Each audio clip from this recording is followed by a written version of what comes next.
I want to tell you about something else that happened today because we think it tells you a lot about where this country is moving. When you were growing up, you probably learned one of the most basic moral principles that there is. You ought to treat other people as individuals for who they are, not on the basis of how they look or who their parents are, what their parents did. You ought to judge people for what they do and what they say, for the choices they make. That was a good principle. We haven't always followed it as individuals or as a country, but we ought to try to follow it as best we can, our hardest, because bigotry diminishes and hurts people. It's pretty simple. And yet somehow, over time, the institutional left has decided to reject that idea and embrace a standard that is both new and time-worn. You may have assumed that race guilt, collective punishment, moral purity based on bloodline, you thought those were discredited ideas, creepy relics of a darker time. It turns out they're not. It turns out the New York Times wholeheartedly embraces those ideas. So does much of the left.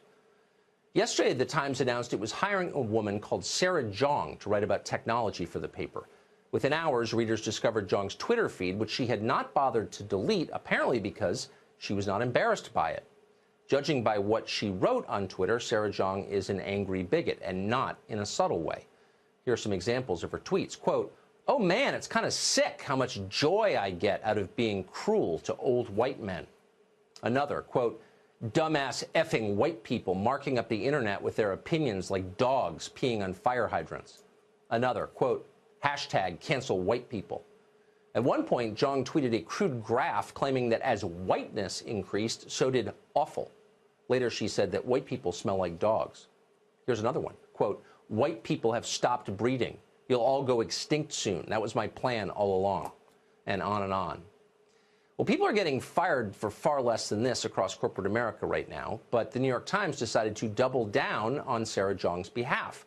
Here's part of the statement the paper sent out about her, quote, "Jeong's journalism and the fact she is a young Asian woman have made her a subject of frequent online harassment. For a period of time, she responded to that harassment by imitating the rhetoric of her harassers." In other words, it's not her fault. White racism caused Sarah Jeong's racism against white people. She's the victim here, Harvard graduate, oppressed person that she is. Some of Jeong's many defenders in the press accused her critics of taking her tweets out of context, but that's not true. We checked. There's no context for these tweets. Sarah Jeong was furious at an entire race of people, and she said so on Twitter. You'd think somewhere on the left, the last responsible person would be cringing at all of this. It's all so ugly and awful. In an earlier time, it would be considered indefensible, but modern progressives are happy not simply to defend it, but to attack anyone who questions the joy that Sarah Jeong derives from being cruel to white men. Lydia Palgreen, the editor-in-chief of HuffPo, who is widely regarded by her peers as a moron, announced that criticism of Jeong is, quote, "part of a deeply troubling trend of far-right agitators trying to get journalists fired." Far-right agitators, okay.